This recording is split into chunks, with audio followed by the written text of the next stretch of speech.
Hey everyone, my name is Andrew Davis, and you are watching Conversations in Pop Culture. And yes, I am scandalous like an Ashley, and I do want to remind everybody that this episode is brought to you by my friends over at Pocket Jack Comics, and they currently have a comic out in comic shops, Guinevere and the Divinity Factory, which kind of came out April and this month. So hopefully your comic shop has copies, and they ordered some in previews. Also, Pocket Jack has a lot of other books coming out in previews, so be on the lookout for them. Go bother your shop owner, and if they don't have it, what you should do is you should go tell your shop owner and your local comic shop owner to go and get some, because it's awesome artwork and all that fun stuff. And they also have a Whatnot channel, and the link is in the description down below. If you're not on Whatnot already, you get a $15 credit for your first purchase when you sign up using code Andrew, as well as get an additional 15% off also using my code Andrew. So enough about that, because I have with me comic creator, owner, publisher Roland, Mann. So welcome back to the show. What's up? Thanks so much. I appreciate it. Thanks for having me. No, I'm always happy to have people on and have people back, and hopefully people still like me enough to want to come back, because Oh yeah, it's a mixed bag. It's a mixed bag. You never know what's going to happen on this show. You never know. And let's just say that I haven't announced what's coming later this week, but next Monday is going to be a trippy interview, and I've done quite a few of those, but nice. I'm always happy to have you back. Nice, good. I don't think mine will be very trippy. You never know. You never know. That's right. But obviously, you got a lot going on. You have a campaign going on right now. Yes, with sir. Fund My Comic, which is Luke Stone's platform, and I like Luke a lot. And I interviewed Luke about that platform, and we had a really good discussion about that a while ago. And he's doing a lot of cool stuff. But you also got stuff going on with Silverline. And so I kind of want to catch everybody up in the quick version of what is Silverline. Because there's people who know what it is, and there's people saying, what the hell is this? Yeah. Because people come into comics in a variety of ways. Yes, and I think it is important that people say, cool, sounds like a cool project, but there's more to this campaign you're running. Right. Yeah. Well, this is actually my 30th campaign.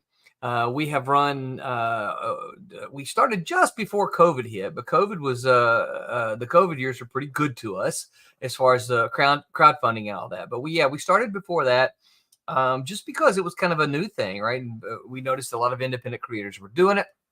And so we decided to jump on. So this is not my first campaign. And one of the things I want to say really quickly, particularly for those who are pay attention to crowdfunding campaigns, we are 100% on time fulfillment. So when we say we'll deliver the book to you, we will deliver the book to you. Now, we're going to talk about that too, because I got questions about that. Not about you personally, but in general. No. Continue. Yeah. Oh, I'm happy. I won't mention no names. Certainly not in a negative light, but I have a problem with it too. I've backed campaigns and I'm still waiting on them, and I'm like, for a year later, what? You can't do it? You tell me you're a professional and you can't deliver a book in a year? No, I got problems with that. You're never going to get another dollar of mine for a campaign.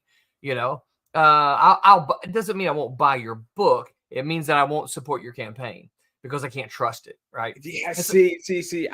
I'll be honest about this. It's complicated, right? Yeah. There's people who I love and I want to support, and I do support them, even though they have bad track records or they've had a few bad mishaps. Yeah. Because I think, sometimes people make a bad mistake, but my dollar amount goes down. I'm not going to mention names, but I used to back somebody's campaign at $300 every round. Woo. And I backed their latest one at $75. That's a big drop. That's a big drop from me. And, if you see my backer number and you look at that, the first thing I would do if it was my client, I'd be like, dude, is everything okay? Right. Yeah. But nobody's reached out to me. And I think, people need to learn customer service matters. But I don't want to get too much into the weeds, but there's a little, that because everybody, it's kind of all the way around. The backer numbers have kind of dropped all the way around the last year, so it's one of those, for me anyway, it's one of those weird things. Do I reach out to folks who have backed and say, hey, what's going on? And I will be honest, I've reached out to some, to a couple that particularly we had some donors or supporters who always walked away with a piece of original art. We've almost always got original art on our campaigns. And we've had some that, almost always grabbed one or two pieces. And I'm not seeing that. So I'm like, I want to make sure that I didn't tick anybody off or somebody wasn't happy, so I've reached out to a couple, but part of my hesitation there is that I don't want anybody thinking I expect them to back.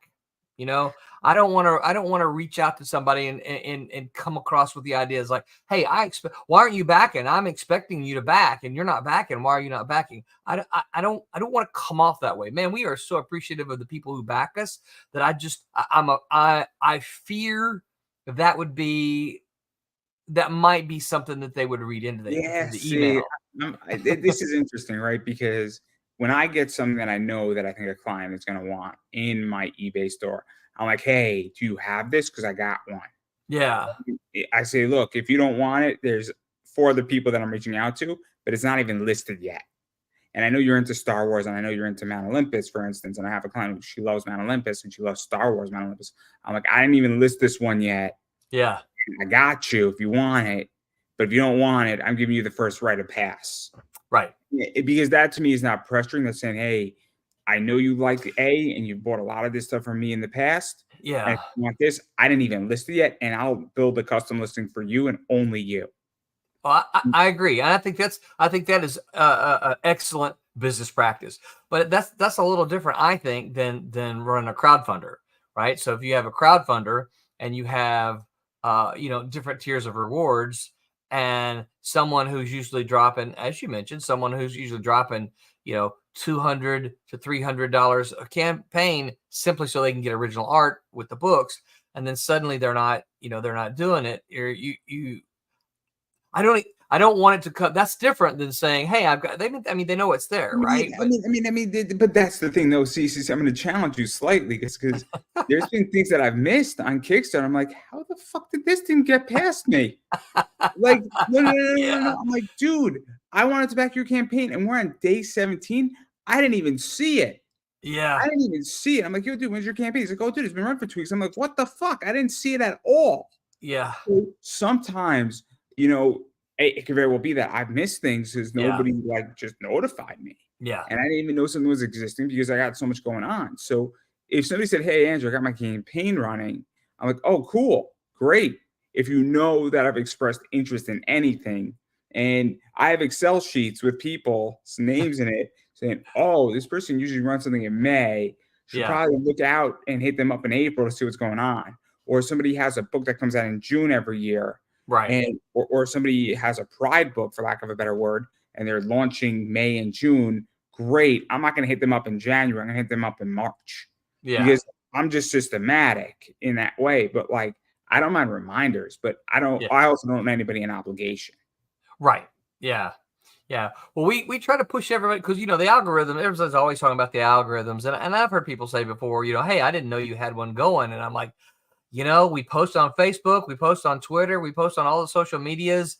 Aside from me reaching out to you individually, what we try to do is I try to push people to our newsletter. We've got a newsletter, but I've even had people who subscribe to the newsletter said, I didn't see it. I'm like, I sent you a newsletter. I don't know what else to do. It's interesting because I don't advertise my eBay business. Yeah. But I also have a lot of merch that advertises itself. Right. And I purposely built a business now and slowly are transitioning into that, where when you sell hot sports cards, those things at the right price for $7 or $7.50 are going to sell themselves, or $8 are going to sell themselves. Right. Yeah. And it just so happens that the sports figure is selling it for me, and then the price works.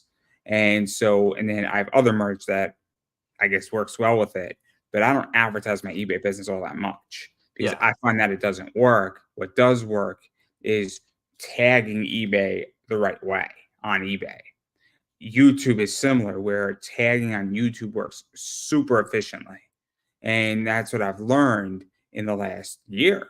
In the last, 5 months, the reason why I'm growing on YouTube is because I'm learning how to tag and properly situate videos correctly for the right audience. And I think that's part of the problem right now on Facebook with Kickstarters, is that nobody knows how to situate something appropriately. Yeah. And it's when you post, I got a Kickstarter going on, what time, what channels, what Facebook groups, who's going to advocate, who's going to see it, and where they're going to see it, and even what shows you're going to be on. even if you can get on those shows. Right. Another thing too that's very complicated right now. Yes, it is. Yeah. Yeah. So But yeah, I don't know. It is a tough time, that's for sure. But yeah, let's get into this campaign a little bit, okay. because this is a team up, Yes, it and it's is. Miss Fury with Champion and some other stuff going on in this. And so, what's the basic premise for those who haven't heard about it? Because I think it's Silverline team up back. I can't speak to issues 1 and 2. I think it's Yep. the second issue is the new one, if I'm not mistaken. Yes, it is. Yeah. And let me show you this this beautiful foil cover here, metal cover. Check that out. Isn't that gorgeous? Yeah, no, I like foils. Foils are nice. I have a bunch of foils. Yeah. Yeah. So this is just a mock-up, but this is what it's going to look like. So yeah, so the team up idea is basically so as Silverline builds its world, right, there are a lot of characters that are unknown. Now, most people know me because of Cat and Mouse, right? No, most people know that there's Cat and Mouse from the 90s. I recently revamped them. And they kind of inhabit this little world, the Silverline world, set in New Orleans, that kind of thing. So, so Champion was a character that saw its debut in the volume 1 of Cat and Mouse. I want to say it was issue 2 or 3. I'd have to go back and look. And then he had his own little story arc around issue 14, 15, something like that. Then he appeared in the Demon's Tales miniseries that me and Paul Pelletier and Thomas Formonti did. And he even stopped by briefly in the Silver Storm miniseries. So he's kind of been floating around on the edges. And I wanted to bring him into the universe proper. I mean, it's always been in that, existence. This is not like a multiverse thing. But I didn't, it's like, I got to find a way to do it. So I've had this story itching about him that I wanted to tell. But, recently, in recent years, Miss Fury went public domain. Now, what some people may not remember is that I wrote a Miss Fury miniseries in the 90s. It was the very first, to my knowledge anyway, it was the very first Miss Fury to appear after the public domain content of the 40s. It wasn't public domain then, but the 40s stuff showed up. Miss Fury ceased to exist. There wasn't anything new. There were reprints and stuff like that, but there wasn't anything new until I wrote the miniseries for Malibu Comics in 1990.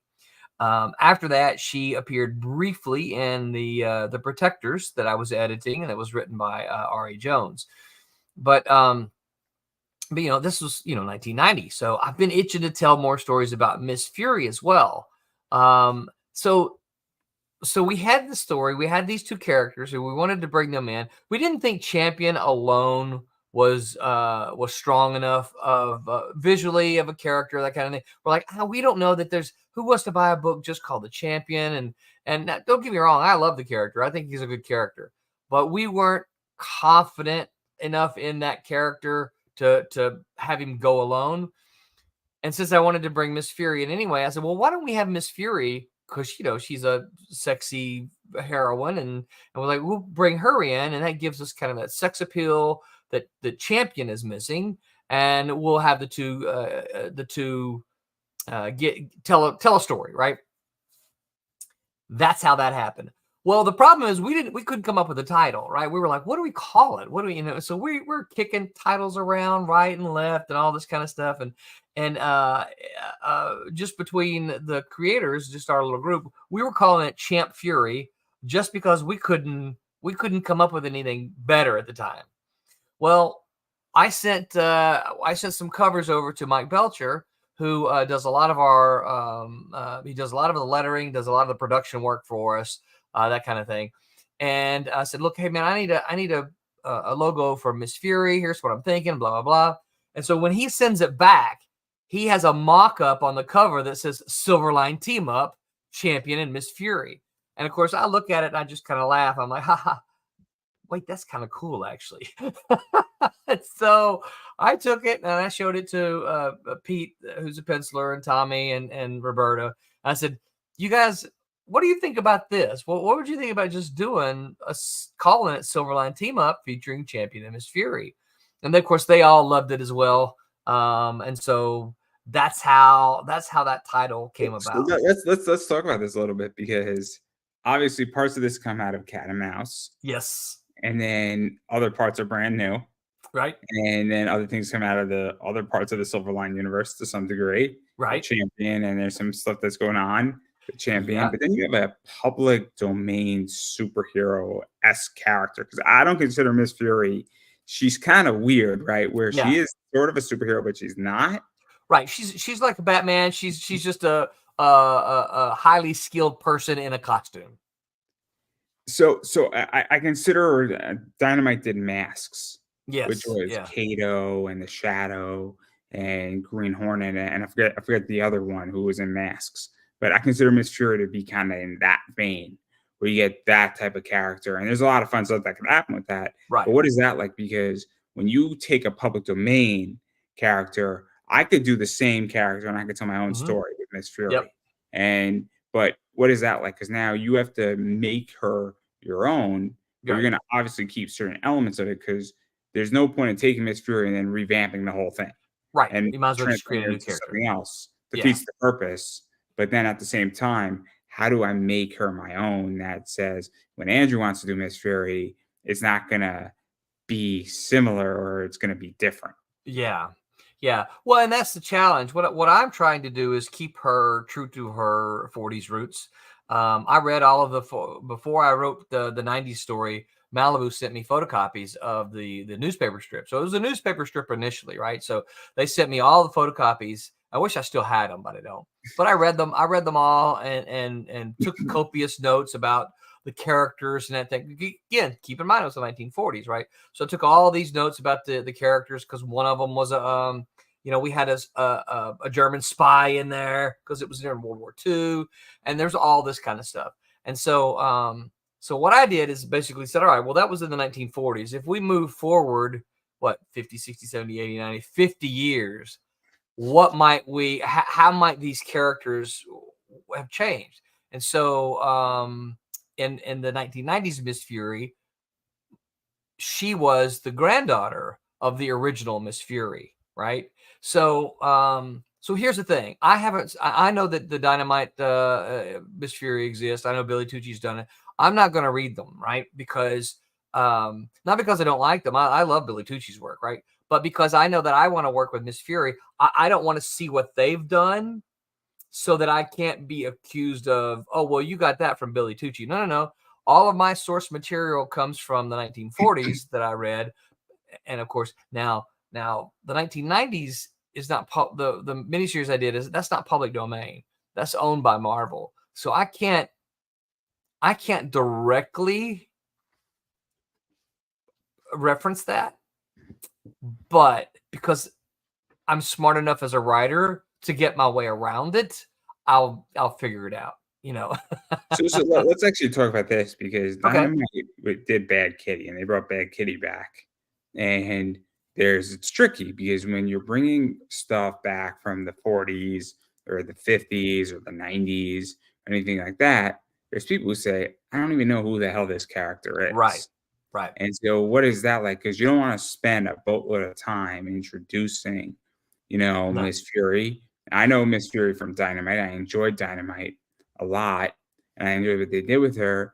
But at the same time, you want to get to the heart of this story and this team up. And so Right. what is that like too? Because it's tricky, because somebody's gonna be like, "What's Miss Fury? What the hell's this?" Yeah. Because Well, yeah, so we kind of opted to go the route of make the assumption that no one knows who she is, right? If you are a fan of Miss Fury and you know her story from the 1940s, there are going to be things in the story that you will catch on to that the readers who don't know who she is won't, right? They won't get it. Now, it won't affect their enjoyment of the story, because here's this Miss Fury character, and they're like, oh, I don't know, let me learn about Miss Fury. So they'll learn about this Miss Fury that we have, right? But one of the things, like in the first issue, she has a line that that says something like It would have been cool to do this as a mother-daughter team, right? Talking about her mom. We could have been Miss Furies. He says, ultimately, it's what killed her, but I know she died doing something she loved. That's all. That's all that's there, right? So if you're an original Miss Fury fan, that makes you go, wait, how did the original Miss Fury die? I know what this is, right? But how did that die? If you've never heard of her before, you're gonna go, oh, that's sad. Her mom was Miss Fury and she died too. You know what I'm saying? So, and even to go further, because obviously they're teaming up, Yes. and you got Champion, who is not a known character, Right. and you have Miss Fury, who hopefully is known or not known, or somebody saying, "Oh, cool superhero name," right? If Right. you hear the name Miss Fury and you've never heard and you don't know anything about her, at least you're like, okay, we got an interesting entity here in a Yeah. team up book. So Yeah. you have something that catches the eye and the name. And then what is that like? Because now you're introducing a character that is not a Silverline character with a Silverline character who hasn't exactly been in the spotlight. Right. And I don't know if this is going to be canon or it's uncanon or it's partially canon or it's now new canon. I'm not too sure how it fits into your whole Silverline universe, but at the very least, it's a Silverline story, if that makes any Yeah. sense. Yeah. So what is that like? Because at least now Champion is getting some eyes on him, one way Yes. or another. Yeah. Oh, and it will absolutely be canon. This is not. We're not going to do It's a it. fair question. It's a fair Yes. Yep. question We're because not going to there's do plenty of anything. stuff in anime. Like I'll give you an example. I'm a big One Piece fan, and all the movies are not canon. They're not canon, but they're great and they're beautifully done. They're like, man, this would have been a great story. Why is this not canon? It I didn't sucks. know that. Yeah, it's gonna be canon because part of the purpose behind this is to help populate the Silverline universe, right? And so by bringing Champion and Miss Fury together into New Orleans, that gets them there to already get ready to be ready to take part in the universe, which Champion has already been doing a little bit, but Miss Fury is new. And you ask about Champion, so part of what we've done in this story with Champion is that when we saw him before, we got the his origin, right? Real brief, his origin. He showed up in. He was originally known as the Chicago Champion because what happened is he made the news pulling all these kids from burning buildings. Right? He rushed in. He wasn't. He tied a mask around his face to protect him from the smoke. Right? But he ran into this building and saves all these kids. So he became the Chicago Champion because look what he did. Um, and so he decided then that that's how he was going to do good. Fast forward a little bit, right? We really didn't know anything about him as a person, right? This story gets into who he is as a person. We learn what it is that he does. We learn what his job is. We learn about his family situation. We meet one of his best friends, right? And obviously, there's going to be some turmoil here because he's divorced. He's a divorced father of one, and so he's we never knew any of this before, right? All of this is new information about Champion, and our part of our reasoning behind doing this is because readers need to know who he is, right? New readers coming in need this information if they're going to know and love him. Old readers are like, yeah, we've seen this guy around a little bit, but we don't know much about him. He just showed up here and showed up there, and was mistaken identity here, and had a little fight here, but we don't know anything about him. This miniseries is going to give them the opportunity to get to know who he is and what makes him tick. And then obviously, I mean, I don't want to ruin too much of diving into the comic per se, because I want to talk about some other stuff regarding this as well. But obviously they're teaming up and they're Yes. dealing with some criminals, and they may or may not be Champion, may or may not be ready, or there might be some other stuff in play here Right. going on as well. So obviously there's a lot of stuff going on, and this is the second issue. Yes. And so that's kind of what's going on. And guess they're going to figure out how to be a team or who needs help or if even one of them does need help at all. But I don't want to ruin too much there because obviously I think we all understand how team up books somewhat go. Yeah. Partners either love each other, they need to help each other, they're in each other's world, or something else Yeah. happens for all we know between partners sometimes. But anyway, I don't want to ruin anything. But I do want to talk about the other side of this. Okay. Which is you are on a different platform than what you're usually on. We are. And Yeah. I don't know. It's a very Granica-esque platform. No, it's Luke Stone's platform. Comic. I couldn't think of a good joke. Victor Stone would be very happy. Let's leave it at that. Yeah, that's right. Yeah. Victor Stone would be very happy. But anyhow, what prompted you to go to fund my comic? Because I thought Kickstarter was good, and I like Kickstarter still a lot, but apparently a lot of stuff's going on in comics that I may not be aware of, apparently. So we discovered, so Kickstarter has some really nice analytics, right? You can find out all kind of stuff. And again, we were with Kickstarter for 25, 26 or 7, I've lost count, campaigns. So, we did a lot there, but one of the things we saw in our analytics was that, we were pushing all of the traffic there. We weren't getting anybody at Kickstarter that just said, "Oh, look, we found this campaign." There was nobody at Kickstarter going, "Let me just browse around. Oh, look, there's a campaign. I like that." Right? 95% of our backers, I'm not kidding with that number, 95% of our backers came because we sent them there, because they either saw us post on Facebook, they saw us post on Twitter, they saw our newsletter. Our newsletter drove a whole bunch of them there, right? So we got to looking at it. We're like, what is Kickstarter really doing for us? They're taking more than 10% of what we get, and they're not really bringing any new customers to us. They're not bringing any new backers. They're not bringing any new supporters.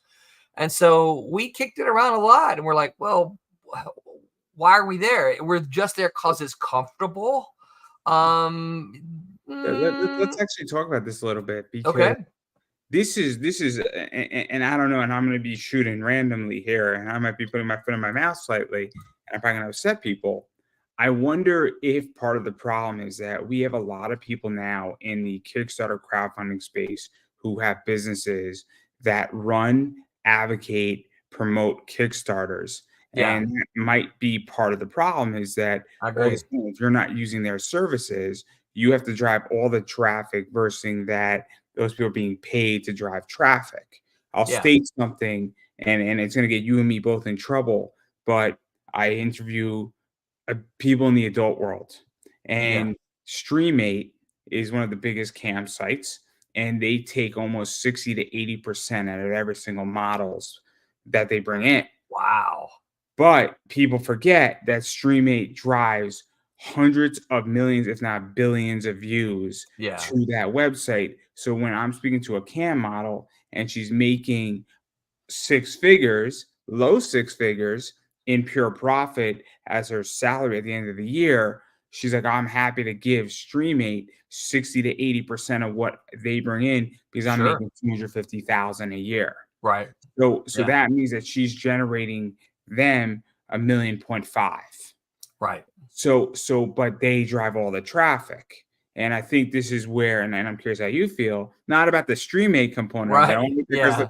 But the idea that I think that that's part of the issue with Kickstarter right now is a bunch of people are using services that quote unquote drive traffic. And if you're not doing that, and whether they will admit it or they won't, these people, because I think people have internal people who are driving traffic, and they also hire outside services. That's why that's just my thought off the top of my head. Well, I think the other thing is, and how do I word this carefully? I'll throw out another thing too, is that who's the client for Kickstarter? Am I the client for Kickstarter, or are you the client for Kickstarter? I'm not sure either one of us are anymore. And that's my point. I'm not sure. Let me rephrase my position. Oh, the client. I think you are the client for Kickstarter. Correct. I'm the client for you. Right. So if you're only bringing in 9K, Kickstarter says we're happy for your 9K, but Mm-hmm. this person over here is bringing in 90,000. Right. And so this is an issue. So now you owe me a fiduciary to get me my book. Right. Kickstarter doesn't owe me shit. Right. So that's the difference. I'm not talking about the product. Right. Obviously, I mean, I'm still a user of Kickstarter. There's a difference between a user and a client. Right. Very big difference in those words. But the reason why I ask it is because I think also there's been a shift where Kickstarter will drive traffic to what's going to get them $15,000 in fees. Yes. Right. And I understand why. Yeah. Oh, I do too. It's a money thing. And yeah, so I think they, we've done, like I said, we did 20 something campaigns, and we never got a projects that they love. Right. Because I mean, lots of reasons, but we're traditional comics, action, superhero, science fiction, the kind of comics that aren't geared towards a specific demographic. They're geared towards, hey, anyone can. Look, this is a superhero book. Anyone can pick this up, right?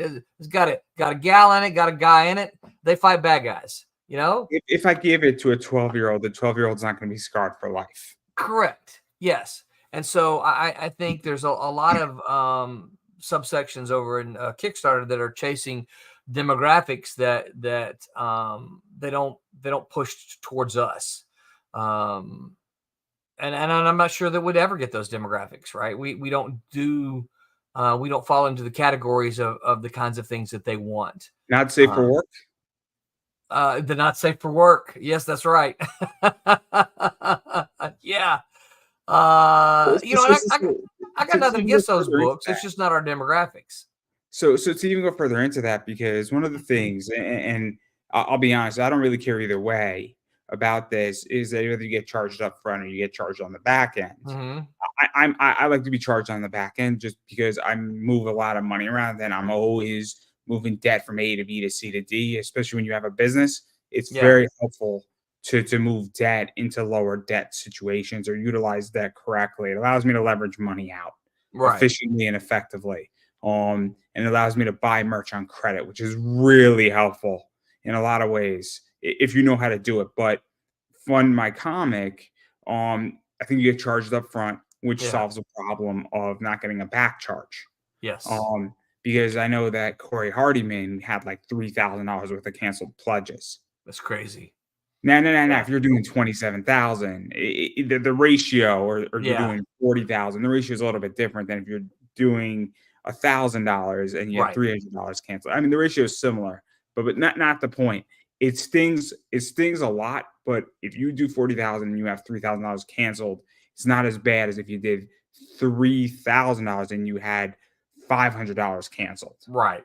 There's a big difference in money and goals and funding when that happens. Right. But what is that like for you? Because I know a lot of people are having backers cancel or not paying right now. And I think it's sometimes important to get paid early. I love getting paid on eBay. I send out something, somebody buys something, and within a minute they pay me. I love it. Yeah. So much better because now I have their money.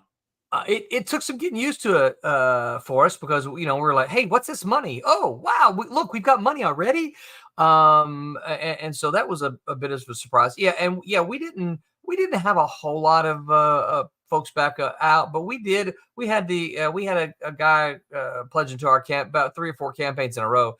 He'd come in and he'd pledge like $1,500. Now, and for us that was a lot, right? He'd pledge like $1,500, and then the day before the campaign he'd cancel it. And we're like, dude, come on, it's like don't play with me like that. Just don't pledge, right? You're going to do it, just don't pledge. After the 3rd campaign, I actually contacted, and this is what I'll give Kickstarter credit. I actually contacted Kickstarter and said, look, these are screenshots. This is what this guy has done. Same backer, I said, can we ban him from, they're like, oh, anyone with a credit card can back. I'm like, yeah, but here's what he's doing to our campaigns. And so I don't know what they did, but they made it so that he couldn't pledge to our, probably all of Kickstarter, I would guess. But he didn't pledge anymore because he would, Again, none of them went through. He pledged big numbers, right? But none of them went through. So we'd get this, $1,500, $1,800, $1,200 pledge, and then the day before the campaign ended, he bailed, right? So it's a change for us, and I think it's a change for some of our backers too. But we the thing that we kind of hinge upon is like, look, and I know the problem is new backers don't know this, but it's like, look, we've delivered 29 campaigns on time. So if that's your concern, put it to bed. I'm going to be honest. So I've been burned a lot. Yeah, I know. And I'm not happy anymore. And it's not just on Kickstarter. I'm owed merch from a lot of people. I put up a post. I don't know if you saw my post almost 6 months ago. And a bunch of people were a little bit shocked. They had a lot of response. I said, I'm owed almost $4,000 worth of books. Yeah. And it wasn't just Kickstarter. And then somebody's like, what do you mean? And once I outlined the value, people were like, oh my God, you are actually legitimately owed a lot of money. Yeah. From a lot of people. And it might have upset a bunch of people because a bunch of people's names are on there that you would not expect to be on there. Some names were expected. Yeah. Mount Olympus was an expected client of that book. But Tom Hutchinson was on that list, and he was not an expected client. And people were like, wait a second, you're owed a lot of merch from a lot of people, and this is bullshit. And people were like, where's what are you owed? And once I categorized it and I explained it that this is the cost, this is the MSRP value of it, and this is what they typically sell for, and this is a conservative estimate of what I'm owed, they're like, oh my God. And so right now, I mean, I'm very, very hesitant to back. Sure. That's why you need to get behind Silverline, man. But 100%, dude. We've got 100% success rate. But 100% on time fulfillment. This is my whole issue: is that I'm just very, very skeptical to back. Sure. I do a lot of vetting, and I'm also like, cool. Like I'm looking at the market, and I'm looking at all this stuff, and I buy for my business and I buy for myself, and it's tricky. And I have a new policy that if I'm buying for my business, it's like I can't wait more than 90 days. Yeah. I can't wait more than 90 days. I can barely wait 60. Because I can't anymore afford to be in a credit position. And even as a fan right now, I'm just sitting tight, to be honest. And it's nothing against anybody's project, but I'm just like, I don't really need merch. I'm carrying a lot of books. There's a lot of books I could read, and I'd rather read it digital for $5 anyway. Because it's not even, I don't know where to put all this shit. And I'm also really, really skeptical. And my faith is very tested because there's just been situation where there's no communication and people are massively late. Goal lines have been moved. People said they were 3 months ahead and they're now 9 months behind. So like my faith in this whole industry has been massively tested. Yeah. Yeah. Well, I think another thing you hit on is that there's so much there, right? There are let's just say, the ones that you do get, that's still a lot of books. Everyone has a to read stack, right? But my to read stack has gone from about this high to about this high, right? It's sitting right over there on my desk over there. And it's because these are things projects that I've backed that have come in and I haven't had a chance to read. I also read novels, right? So I got to mix that in. And I think a lot of people have a lot of stuff to read. My read stack is the size of this. Yeah. Plus another one, plus one over here, and plus one over here. Yeah. And my read stack, I'm reading a lot of manga right now. Yeah. And it comes out weekly and I read it digitally. So my read stack is huge. It is just a lot of digital, and I read a lot on Comixology. Yeah. And again, I just don't want the waste, and I also want to say this book sucks. Yeah. And I just remove it right from Comixology, and I find the next one. And same thing with manga. Shonen Jump's app costs me $3 a month. It's dirt cheap, and I read a lot of chapters. And I'm laying in my bed at night, the lights are off, and it's 11 o'clock at night, and I could read for 40 minutes. It's the same thing with my iPad, my Amazon Kindle app, and my Nook app. I have a lot of novels. and that's where I'm at. So Yeah. I'm a different beast. But I'll be honest, like a lot of the shit I'm reading is not good. It's not Yeah. good. I hate to say it, like $15 for a book, $20 for a book, and it's not good. And I'm like, I'm not gonna buy issue 2 of this. Right. Yeah. And I Yeah. waited 6 months for it too, and Right. Yeah. $20, and I gave you my money so you could produce some more of it. Like, Yeah. no, thank Yeah. you. Like, Yeah. and then also I'm looking at this too, saying like, I'm also running a business. So do I really want to fund somebody else's? Right. And I'm in a unique position where, and this is gonna sound really bad, but like, I'm like, I don't really need to support everybody either anymore, too. Right. Yeah. So, but Yeah. that's how I feel. I mean, it's just I think it's tough, and I just think that product isn't good. I think a lot of books should not be funded right now in indie comics. I agree. Yep. But I think it's gonna bite people in the ass. Yeah. Because I'll ask you this, right? Mhm. The way I'll state it, and I'm gonna get in trouble for it, is that I think Kickstarter is 80% marketing, 20% good book. And Um, crowdfunding, I really think it's that right now. I And think it's even worse than that. I think it's 90% marketing, 10% good book. I don't think there are that many good books on Kickstarter, to be honest with you. I just don't. I mean, we could Uh, go all a crowdfunding collectively. We're well, using yeah, Kickstarter. yeah, yeah, yeah, Yeah, yeah. it's just easier to give it one name. Yeah. I think when I look around, and I haven't browsed over there in some time. But I remember when I used to browse over there, there's just nothing over there. I mean, occasionally they'll have a good book and you go, ooh, this looks really good. I need to get it. But for the most part, I'm like, this just, who let this person do this book? I'll be honest. The last good thing that I bought off Kickstarter was Patch Hand's Destiny New York. But Destiny New York has a track record. I'm excited for Volume 6. I'm not happy that it took Pat forever to get that thing shipped out. Yeah. That was not good. You had my money since September 2023, and I'm getting the book in July of Wow. 2024. You're a little late, bro. Yeah. Your deadline was a year. I'm sorry, and I understand, and I have a theory about why people are late now on campaigns. For 3 reasons, but it's the 3 obvious reasons. They're not keeping their artists on a tight enough deadline, which is tough.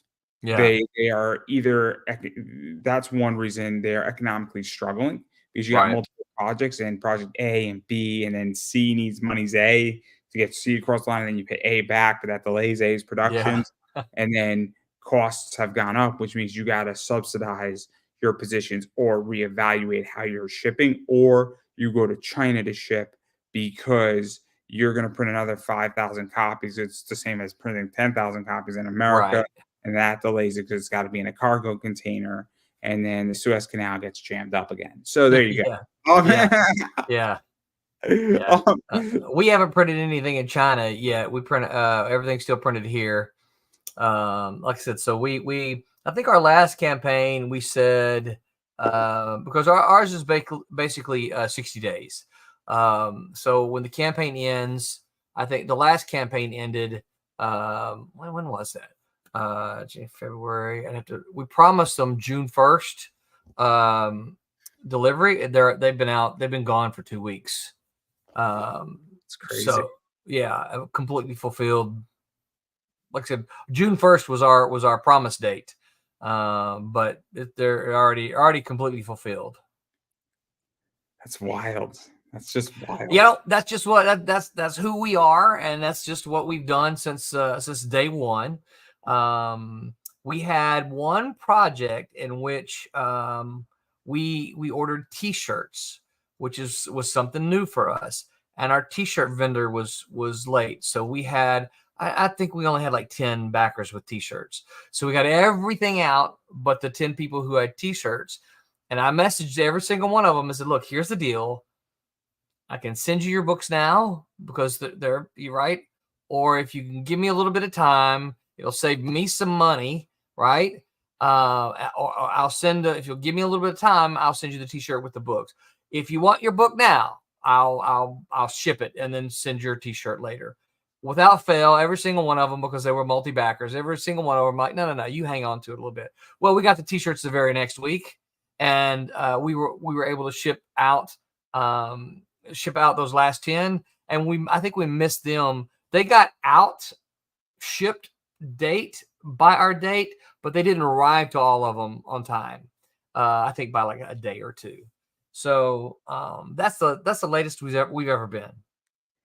So I mean, look, that's also an issue I have, is that I'm just getting fucking tired of waiting for books. Yep. Because let me ask you this, is that I can tell you as a customer that if you're a year late, I don't even remember backing the project. Right. Yeah. So I'm not excited. Like, and I'm not going to use anybody's book, but I just got somebody's book, and I'm not really all that excited for it. Yeah. I'm not.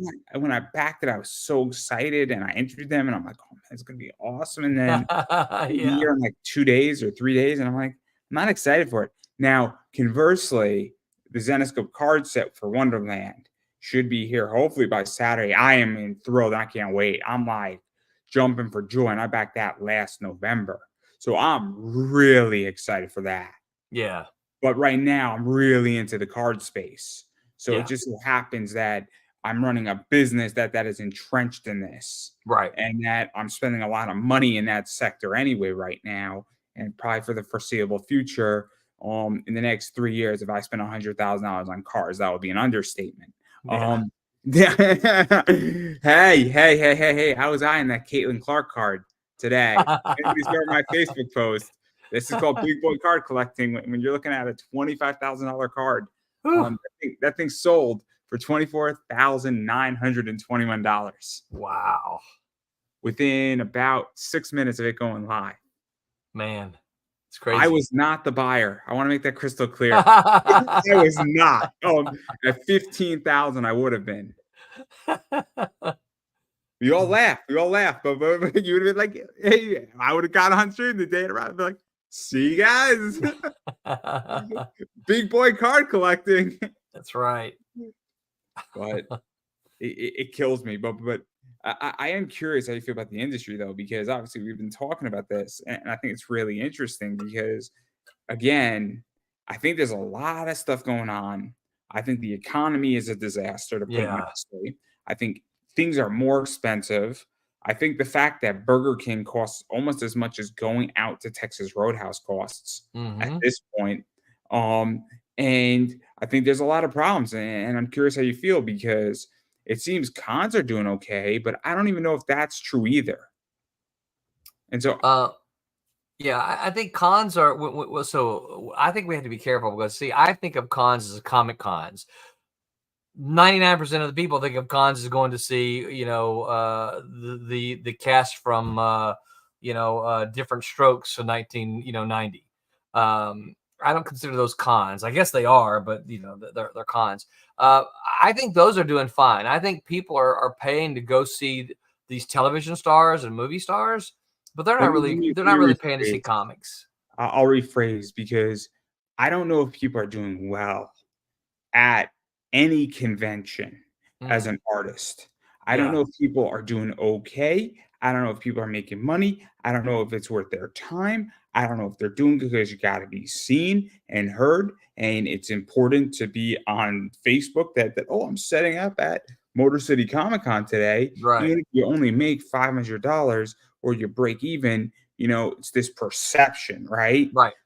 So I come from the world where you either make money or you don't. Yeah. And it is black and white for me. There is no gray about money. There could be gray about an asset class you carry.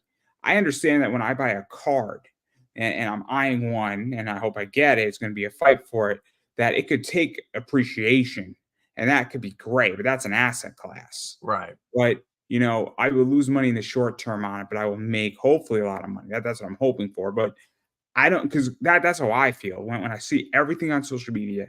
I don't know what's real anymore in the industry about that, because I see a lot of shit, and I'm like, are you economically stable as a company? Are you economically stable as a business model? Are you economically making money at cons? Are you breaking even? Yeah. Or is it the idea that, or what's your margin?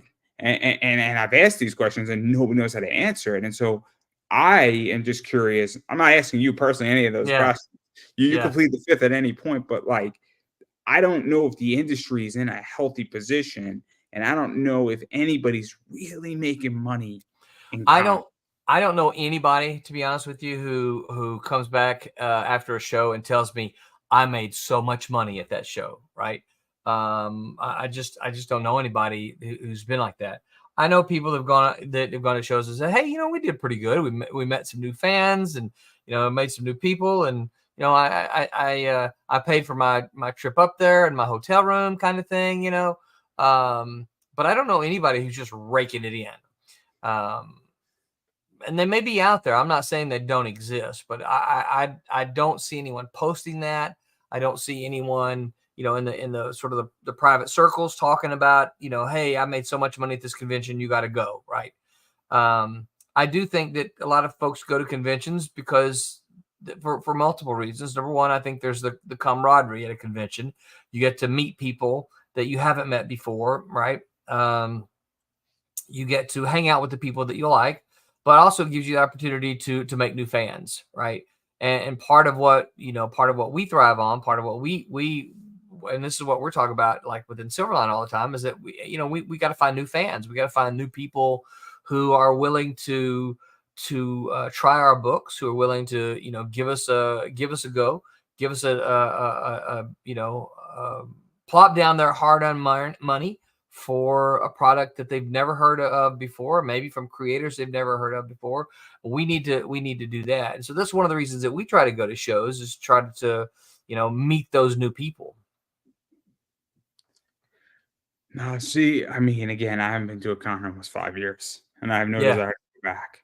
I had a really bad experience as a fan, and Oh, as a presenter, and then COVID hit, and then I had a really bad experience applying for something that was a local show that I felt disrespected on. Whether that's true or not, yeah. does is relevant. It's how I felt.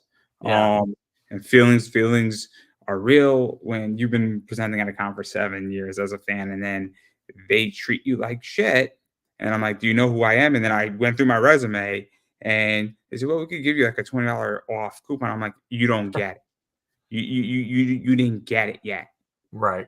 In which you didn't understand that last year I did 6 panels for you, and you asked me to do a seventh, and I did it.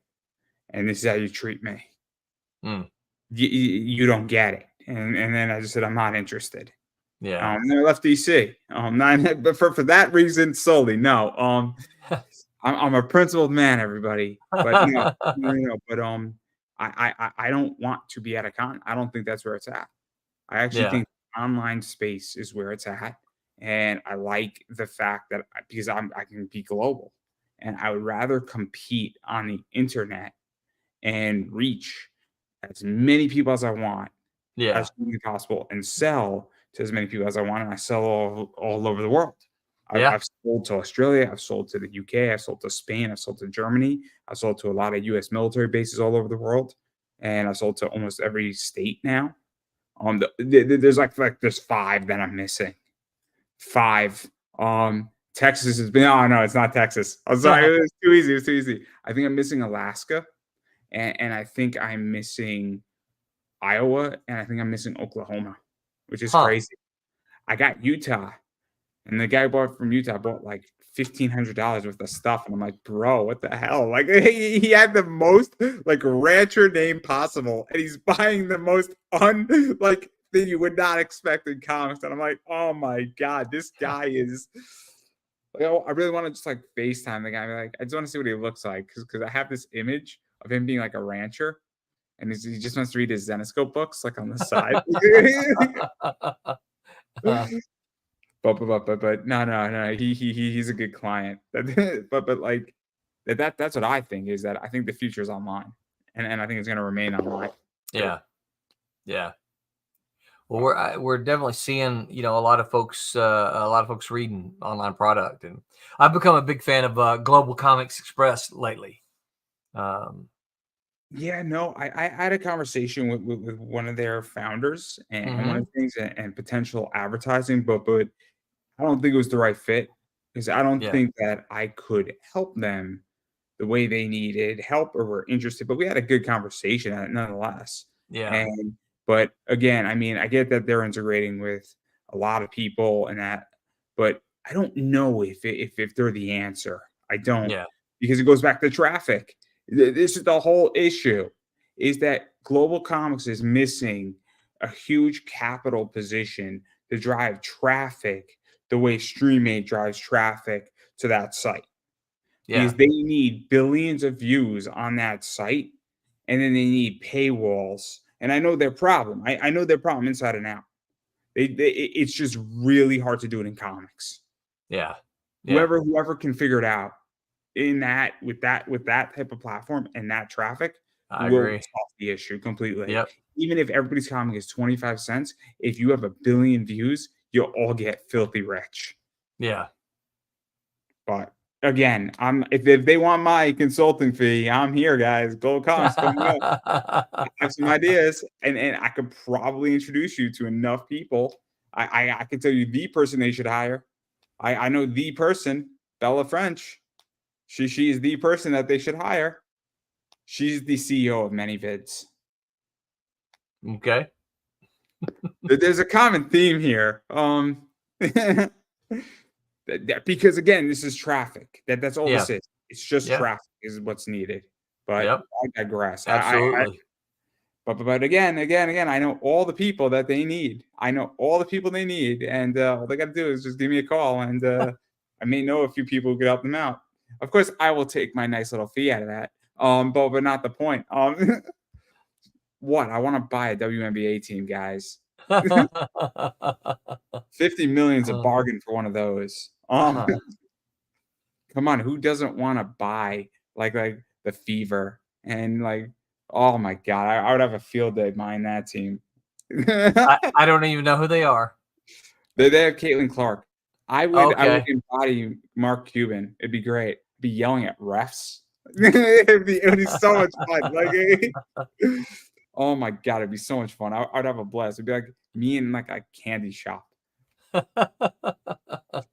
enough about that. I am curious though, even going outside of the concept, where do you think pop culture is going? Because that's the other thing too that I think is interesting right now, because it's related. I feel at least it is.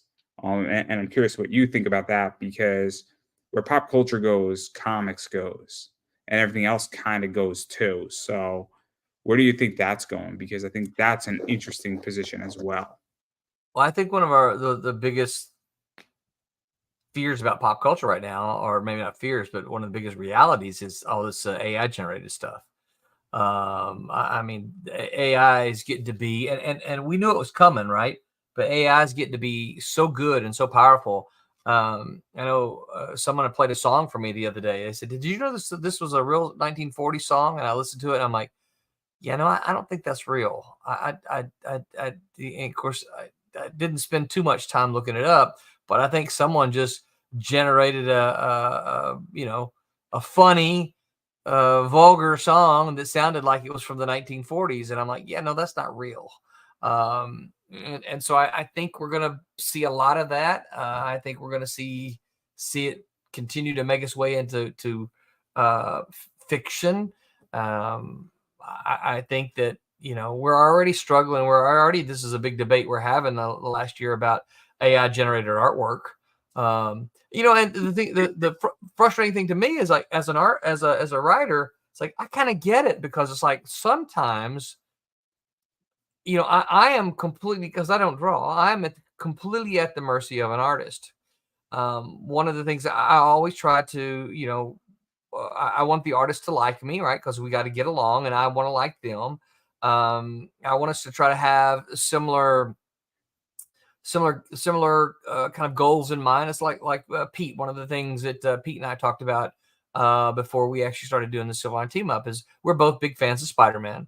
And, well, as our Tommy and Roberto, actually the whole team, we're big fans of Spider-Man. This book actually has a very Spider-Man spirit to it, right?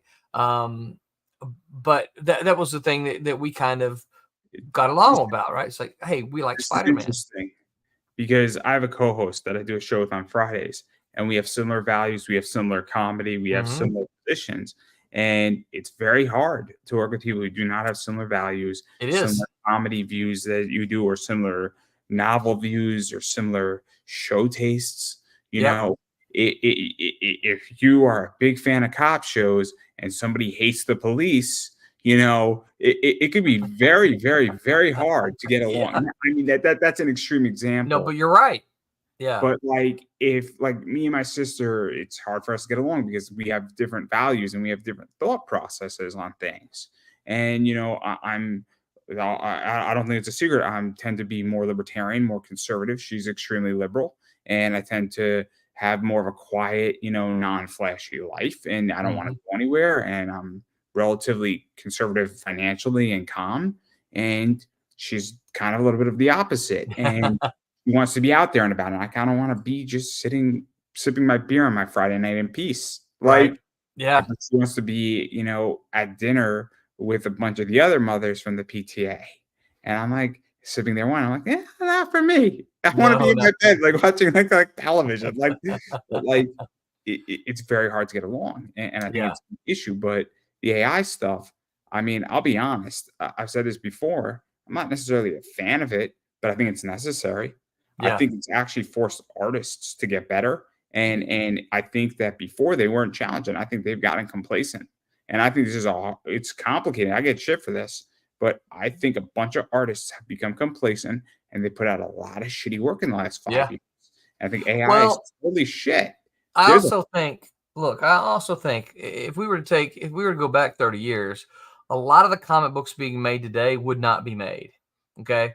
Because we have print on demand today. When I did Silverline in the 90s, I had to go to, 000, right? yeah, I had to go to print with 3,000 copies, right? And that was black and white, right? So we had a minimum print run of 3,000 copies. Today, I can, my printer, and I'm proud of my printer. My printer's Kablam. I can go down and I can print 10 copies. Hey guys, I need 10 copies. Okay, here they are.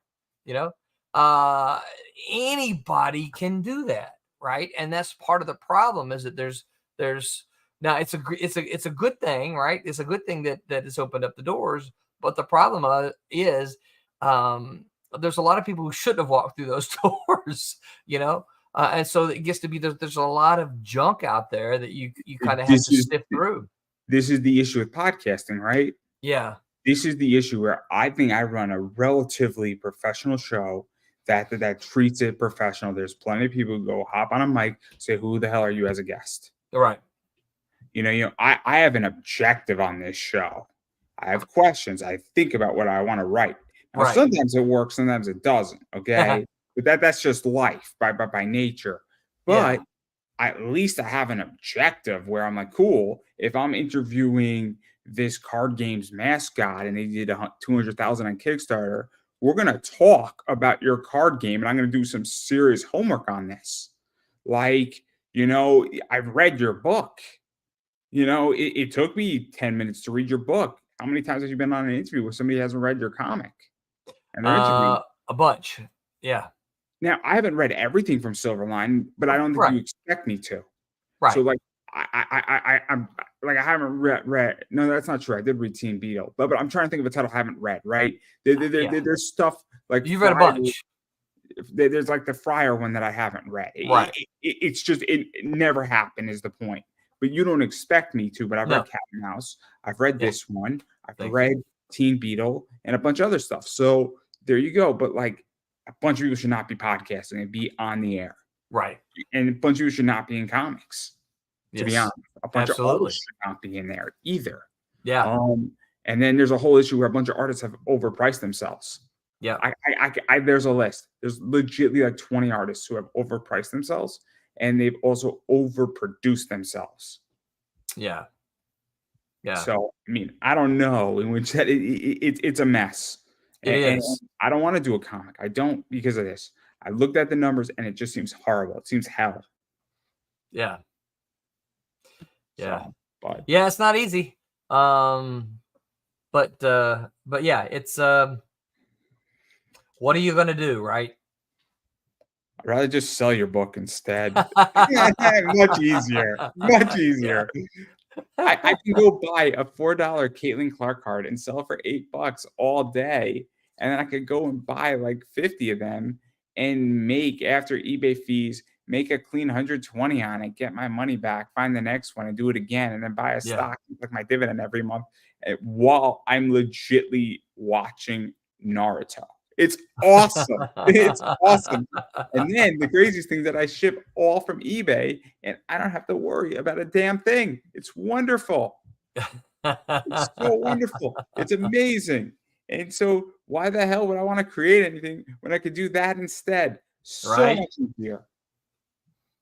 It sounds nice. Yeah.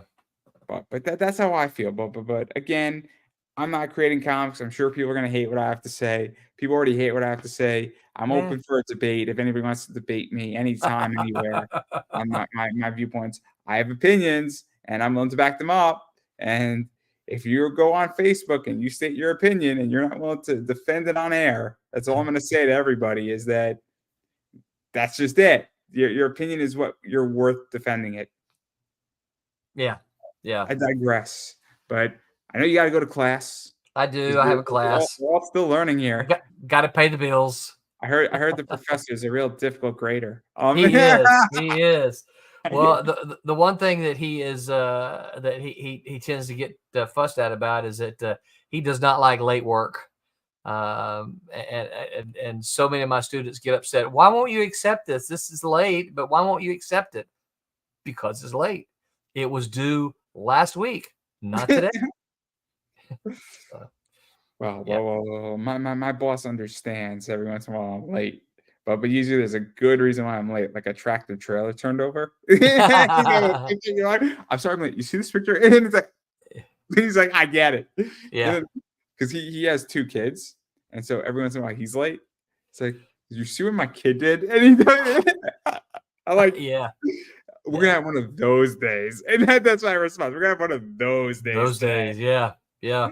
You win. But if you're never late and then you're late one time, you're like, yo, dude, are you okay? Like, are you okay? That's right. Anyway, I do want to give you a chance to promote yourself. So where can people find you, bother you, hit you up, all that fun stuff? Sure, I'm on all the socials. If there's a social network, I'm probably there. I can think of only one in my head that I'm not there. Not active on all of them. I tend to be more active on Facebook and Twitter.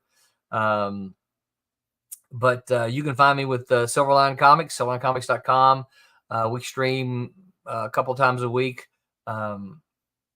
My team is the Sunday team. We stream Sunday nights at 8 p.m.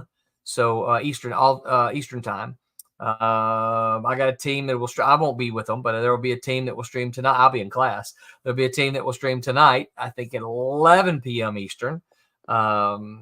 Mostly geared, targeted towards all those West Coast folks. And then of course we've got Wednesday Wham that runs on Wednesdays. And I drop into Tuesdays and Wednesdays sometimes, but not that much. Those they each day has its own team. But yeah, so we talk about our comics. We usually we have some images that we'll post up, and we're always sharing, like, look, this is what it looks like, and this is the beautiful foil that you can get. It's only available on the crowdfunder. So yeah, just look me up and find me there. I'm pretty good with follow backs. I don't follow a whole lot of people. I'm not that forward or aggressive, but I'm pretty good with follow backs and friends and all that kind of stuff. If somebody sends me something. Yeah, and I'm just going to keep saying is you got to support what you want to see get made. And what that means is obviously backing people's crowdfunders, things of that nature, as well as checking out what they do on social media, whether they're streaming on Facebook, YouTube, TikTok, Instagram, Twitter, wherever else they're going. Following people on social media is really helpful. Engaging is also really, really helpful as well. Yes. That goes a long way. Goes a long way. Just a like, a hi, how you doing? Or even just saying, hey, man, love your work, and a message. Trust me, plenty of people have bad days, and it really is helpful. Speaking from personal experience, when you're having a rough day, and it's like, really enjoyed your show last night. It goes a long way. Um, Yeah, so keep that in mind, everybody. Doesn't cost you any money to be kind and nice. that's right. And kindness will win the war. Um, this is only the first half, so keep that in mind. But obviously, that's kind of out there in that regard. And then, as far as I'm concerned, I am on social media all over the place. Twitter X is Pop Anime Comics. Instagram is Pop Anime Comics. Facebook is Pop Anime Comics. TikTok is Pop Anime Comics. YouTube is Pop Anime Comics. And there's a lot of fun stuff on YouTube. 1,400 plus videos. So there's something for everybody. Adding a lot more content in the next probably 3 months. Trying to get up to approximately about 2,000 videos and interviews and a lot more content. Got an interview on Friday. I'm not too sure if it's going to be live or if it's going to be pre-recorded and released Saturday or Sunday. That's up in the air right now. And then I got a live interview on Monday. That's going to be one hell of a trippy interview. And it is completing the triumvirate, as I like to call it, which is Sasha Nakamoto, Lil Fujimoto, and Evie. I can't say her last name because it's really hard to pronounce, but they are something else, is a good way to put it. So 7 o'clock Monday, Memorial Day. I get it. Tuesday's going to be a rough day for everybody. I got it. But your Monday will be rather interesting. So that's what I got going on. That's right. As far as eBay, I am on the eBay. So come look for us for your comics and collectibles. Come shop with us on eBay at Pop Anime Comics Collectibles. And I carry some awesome merch like this right here. In hollow foil, all 15 of those I have. All 15 of these I have. I do have some of these left over, and there is a nice rumor regarding her and what is going on with her and everything surrounding her. So definitely be on the lookout for those. I only have a few of those left. And speaking of foils, I have some beautiful foils right here. I have all 10 of these, even though they're labeled 20, because apparently there was an error in the print. But yeah, you want one of these, you got to buy them through me. So deal with it, everybody. They're on my eBay store, and they're nice and expensive. So I think I'm asking like 75 for it. But if you say, hey, saw your show, would you sell it to me for 70? Probably. So Yeah, there you go. So you could go do that. And that's pretty much everything I got, as well as I do carry a lot of cards like this. But apparently everybody's saying I can't see it. I can't see it. I know they're there. I feel them. They're in top loaders. They have tape over them. I contacted the company, and they're like, we waited too. And I'm like, great. And I'm like, could you see it? Because I can't see it. Like, no, we can't see it, but we sold it to you anyway. And I shipped out a bunch of my clients. I'm like, yo, dude, Andrew, I waited. I felt it. I opened up the tape. Something came out, but I still can't see it. So apparently it's a problem because nobody can see it. It's very upsetting. It's a very upsetting card. So that's what I carry in my store, everybody. So come and if you want to not see cards, I got you covered. But on that note, I'm going to give you the final word. All right. Well, I appreciate it. Thanks again, Andrew, for having me on. As always, I've enjoyed it. A lot of fun chatting with you. Always learn something. Yeah. And if anyone's listening to you, never heard of us, my only ask is that, give us a chance. You gotta take our, if you've never heard of Silverline, you've got to take our on-time fulfillment record into account for something, right? I know that there's a lot of people being burned, but having done, this is our 30th campaign, so having done 29 before this, and shipped all 29 of them out on time, I can't promise you that you're going to love the book. I hope you do. I mean, I wrote this one, so I hope you read it and you'll love it. I can't promise that you'll love it. What I can promise is that I will deliver it to you when I say I'm going to deliver it to you. And to me, that's half the game. So give us a chance, give us a shot, get over there. Only way you can get this foil is to back the campaign. These will not be available once the campaign is over. We will print to the number of backers we get, plus a few for the creators. Usually about backers plus 10 is about what it is. But that's it. Won't be any more. So if you want the foil, don't think, well, I'll wait and pick it up next year. Not unless you can pry it out of the hands of one of our backers, you won't. So books will be available. Regular edition books will be available, but not the foils. Fair And that's enough, and it. I don't think I could have wrapped that up or said it any better than you did. So I believe everybody that is a wrap.